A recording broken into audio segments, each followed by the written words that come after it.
You feel it in the small moments. A group chat lights up with weekend plans, and you read every message, yet never reply. Another birthday passes with 2 texts instead of 20. You tell yourself it's fine, but the silence afterward feels heavier than it should. If you have little to no friends, it's easy to assume something in you is missing. Tonight, we're going to look at the opposite possibility, that the reason is not a flaw, but 5 rare traits most people never develop. Let's start with how this actually feels in daily life. You walk into a room full of people, and within minutes the conversations feel paper thin. Small talk about weather or weekend plans lands like static on your skin. You smile, nod, even laugh at the right times, but inside you're already scanning for the exit.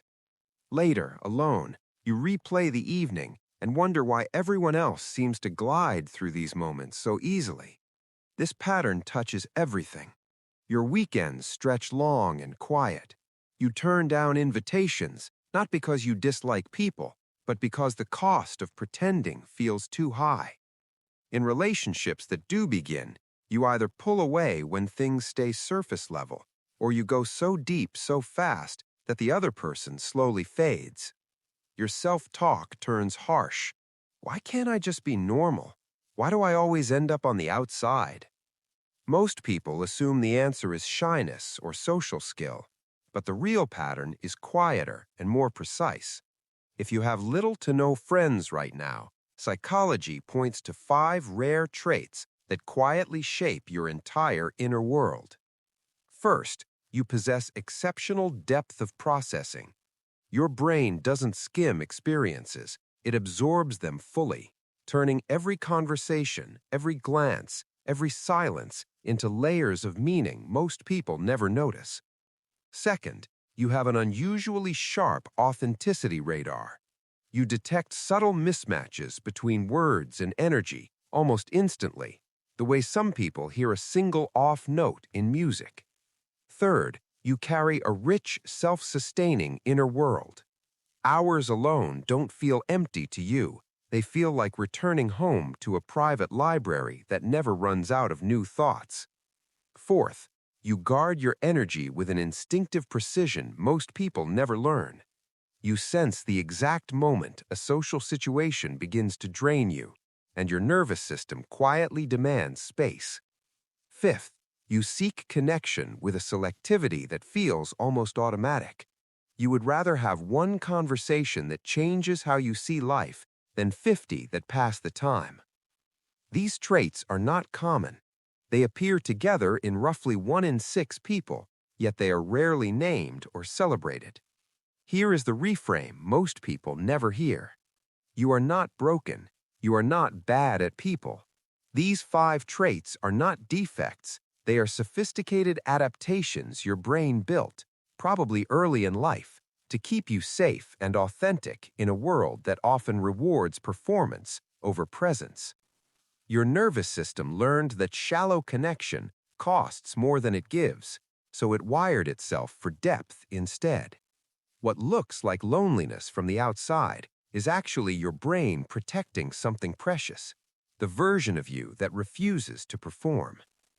Now let's look at the exact psychological mechanism that makes all 5 traits work together.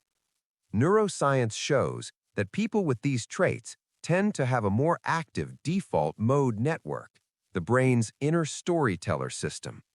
When you're not doing a task, this network lights up, spinning memories, possibilities, and self-reflection on a deeper level than average.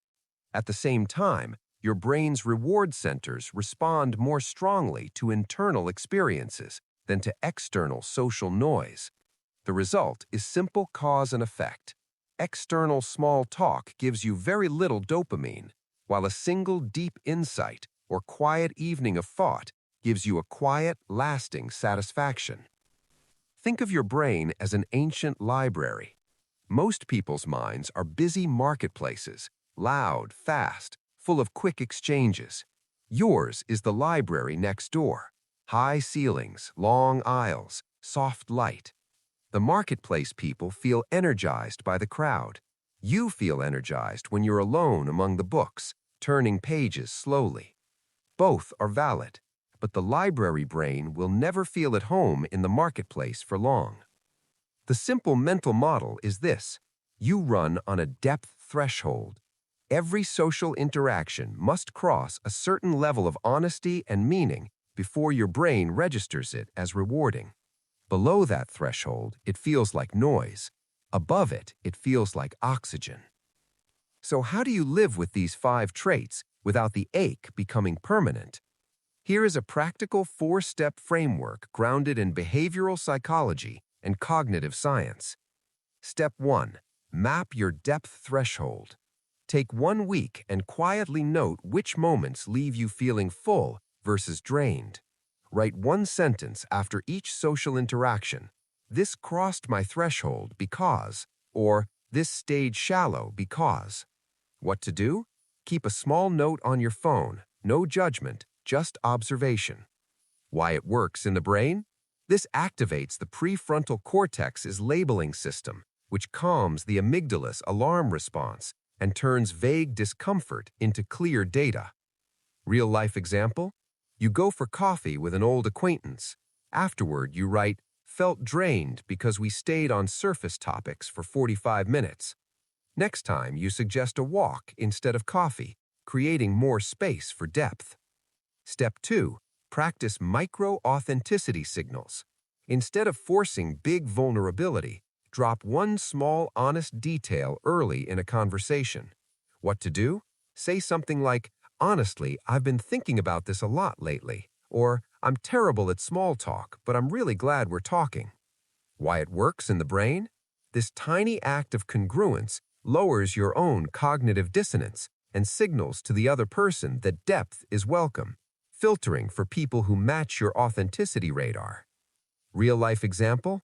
At a work event, you quietly say, "I actually find these things exhausting, but I wanted to hear what you've been working on." The person either leans in with their own real thought or politely moves on. Either way, you save energy. Step 3. Protect and nourish your inner library daily. Schedule 1 non-negotiable block of solo time that belongs only to your thoughts. What to do? 20 to 40 minutes with no screens, no input, just walking, sitting, or journaling whatever surfaces. Why it works in the brain? This strengthens the default mode network's positive pathways, giving your mind the internal stimulation it craves and reducing the craving for external connection that never quite satisfies. Real-life example? Every evening at 9 p.m., you sit on your balcony with a notebook and write 1 unanswered question that's been living in your head. The next day, the ache for more friends feels noticeably lighter. Step 4. Redefine friendship metrics around quality anchors. Instead of counting contacts, track meaningful exchanges. What to do? Aim for 1 conversation per month that crosses your depth threshold, rather than weekly casual meetups. Why it works in the brain? This aligns your behavior with your natural reward system, preventing the exhaustion cycle that comes from forcing quantity over quality. Real-life example? You message 1 person whose mind you genuinely respect and say, "I keep thinking about that thing you said last year. Want to grab a quiet coffee and go deeper?" 1 yes from the right person outweighs 10 polite declines. When you put these 4 steps together, the entire pattern shifts from "I have no friends" to "I have a mind built for depth." The 1 mental model to remember is the library. You don't need to burn it down and build a marketplace. You simply learn to invite the right people inside, 1 at a time, and give yourself full permission to keep the doors closed when the noise gets too loud. Having little to no friends right now does not mean you are unlovable. It means your wiring asks more of connection than most people are ready to give, and that is not a tragedy.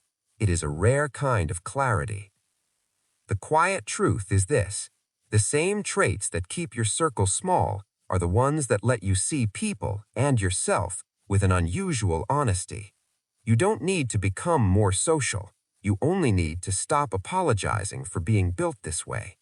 And when the next weekend arrives with its familiar silence, you might notice something new. The silence no longer feels like absence. It feels like space. Space for the kind of life and the kind of connections that were always meant for a mind like yours. Take a breath. You're not behind. You're simply wired differently. And that difference has always been enough.